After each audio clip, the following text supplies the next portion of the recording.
2020 Кыргызстанда билим берүү, саламаттыкты сактоо, социалдык коргоо тармактарын санарипти колдонуу аркылуу жалпы республиканын масштабында мындан ары жакшыртуу милдети турат. Ал үчүн эки стратегиялык багытка өзгөчө көңүл бурулат. Биринчиси, адамдардын жашаган жери шаар же айыл экенине карабай сапаттуу медициналык тейлөө менен камсыз кылуу. Ал үчүн жаңы санарип технологияларындагы терең киргизүү. Экинчиси, билимдин сапатын жогорулатуу. Келечектин мектебинде жана бейтапканасында санарип технологиясы кеңири колдонулат. Социалдык чөйрөдөгү мындай өзгөрүүлөр элдин турмушун жакшыртууга биринчи кезекте таасирин тийгизет. 24 январда Коопсуздук кеңешинин кезектеги жыйынында Санарип Кыргызстан 2019-2023 жылдардагы санариптик трансформациялоо концепциясынын жол картасын ишке ашыруунун жыйынтыктары боюнча аткарылган иштер тууралуу президенттин кеңешчиси, маалыматтык технологиялар жана байланыш мамлекеттик комитетинин төрагасы Дастан Догоев отчет берди.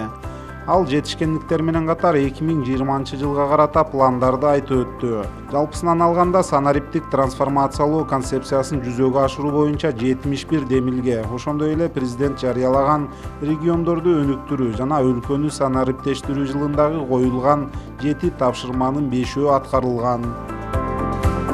Санариптик төлөмдөрдүн өнүгүшү, 16 коммерциялык банк жана 3 байланыш оператору кирген төлөмдөрдүн бирдиктүү кириш дарбазасы иштелип чыккан.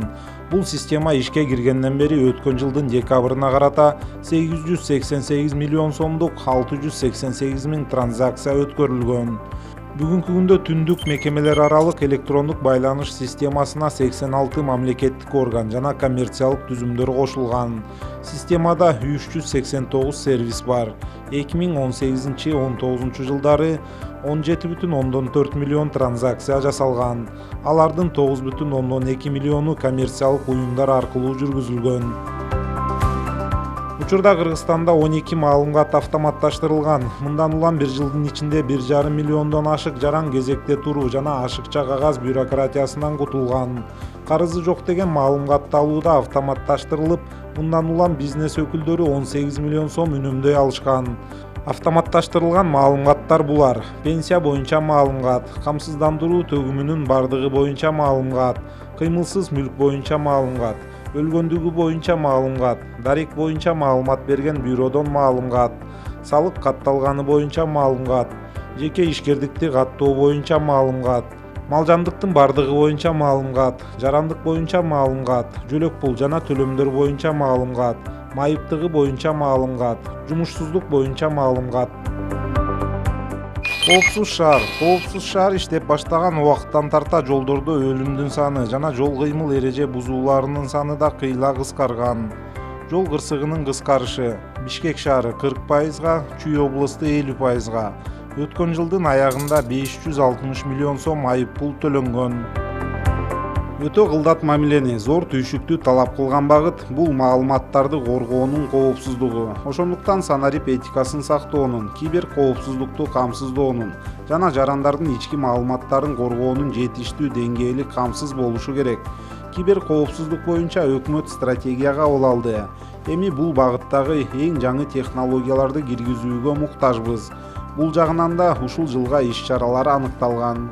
Кибер коопсуздук маселелеринде укукка каршы иш-аракеттерди алдын алуу, ошондой эле санариптик сабаттуулукка өзгөчө маани берилет. Кыргыз Республикасынын кибер коопсуздук стратегиясы биринчи кезекте Санарип Кыргызстан санариптик трансформациялоо концепциясын коопсуз ишке ашыруу эсептелген. Бул стратегияны кабыл алууда Кыргыз Республикасынын маалыматтык жана кибер коопсуздугу, биздин республикабыздын жарандардын жеке маалыматтарын коргоо, кооптуу маалыматтык инфраструктуранын коопсуздугун камсыздоо, кадрлардын квалификациясын жогорулатуу чөйрөсүндөгү ченемдик укуктук базаны иштеп чыгуу талап кылынат.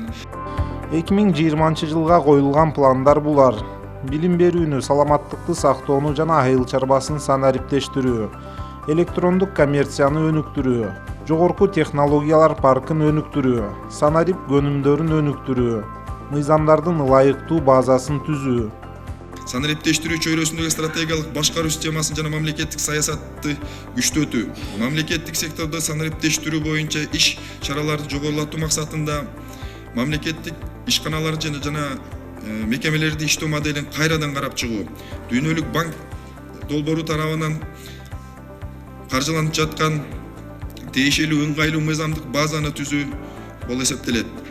Мамлекеттик кызматтарды көрсөтүүнүн сапаттык көрсөткүчтөрүн жогорулатуу боюнча иш алып барылат. Мамлекет платформа катары долбоорунун жыйынтыгы иш жүзүндө көрө алдык. Биз бул багытта ишти күчөтүү керек деп эсептейбиз.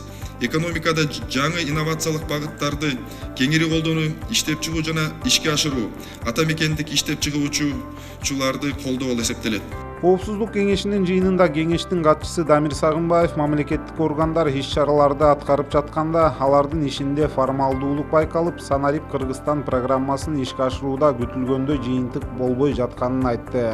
Мунун себеби берилген тапшырмалар коюлган мөөнөтүнөн кечиктирилип жатканында. Бардык эле мамлекеттик органдар түндүк электрондук системасы боюнча өз ара иш алып барган жок. В 21 государственном органе и подведомственных организациях обмен данными не проводится. На слайде данные органы перечислены, озвучу их. Высшая аттестационная комиссия, Счетная палата, Министерство культуры, информации и туризма, Государственный комитет промышленности, энергетики и недропользования, Финансовая полиция, Государственная служба исполнения наказаний, миграции, регулирования и надзора за финансовым рынком, Судебная экспертная служба, Государственная инспекция по экологической и технической безопасности, Фонд государственных материальных резервов, Государственное агентство антимонопольного регулирования, архитектуры, строительства и жилищно-коммунального хозяйства, охраны окружающей среды и лесного хозяйства, по делам местного самоуправления и межэтнических отношений, по делам молодежи, физической культуры и спорта, по регулированию топливно-энергетического комплекса, водных ресурсов, связи, Государственная комиссия по делам религии, Кыргызский центр аккредитации при Министерстве экономики. Президент Сооронбай Жээнбеков санариптештирүү саясатына тоскоолдук саботаж кылуу бул өлкөнүн келечегине кыянатчылык кылуу менен барабар экенин баса белгиледи. Мамлекет башчысы санариптештирүү боюнча Коопсуздук кеңеш кабыл алган чечимди аткарууну тездетүү деген талап объективдүү факторлор менен шартталганын кошумчалады. Инновациялык методдорду, алдыңкы маалыматтык технологияларды колдонууга негизделген чечимдерди кабыл алуунун ачык айкын жана отчеттуу системасын тез калыптандыруу керек. Так ошондуктан Коопсуздук кеңештин санариптештирүү чөйрөсүндөгү чечимин ишке ашыруу өтө маанилүү. Бул багытта маалыматтык технологиялар жана байланыш мамлекеттик комитетине жаңы жетекчи дайындалгандан бери мына бир катар ийгиликтүү иштер жасалды. Кай жетекчи жоопкерчилик менен мамиле кылса, ал мамлекеттик органда жакшы жылыштар бар. Айрым мамлекеттик органдарда иштин жүрүшү канааттандырарлык эмес. Мөөнөтү 6-7 ай мурда өтүп кеткен айрым иш-чаралар аткарылбай калууда. Мисалга саламат сактоо, билим берүү жана илим министрлигинде иш ойдогудай жүрбөй жатат. Санарип Кыргызстан концепциясын ишке ашырууга жооптуу мамлекеттик органдардан ыкчамдыкты талап кылам.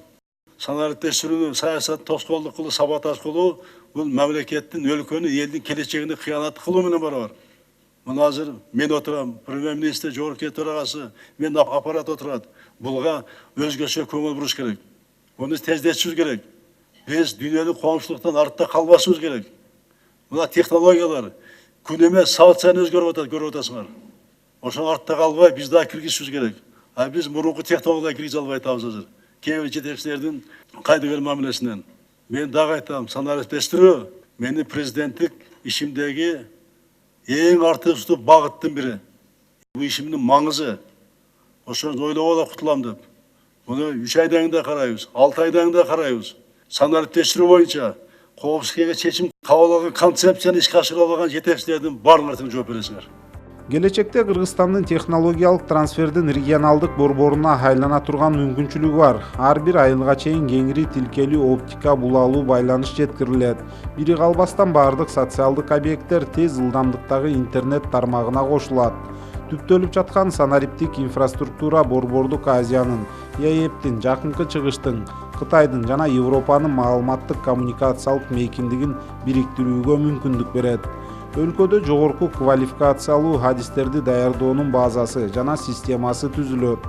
Санариптик экономика чөйрөсүндө инновацияларды киргизүү, алдыга чыгуучу технологияларды пайдалануу менен жаңы интеллектуалдык жумуш орундарын түзүүгө түрткү болот.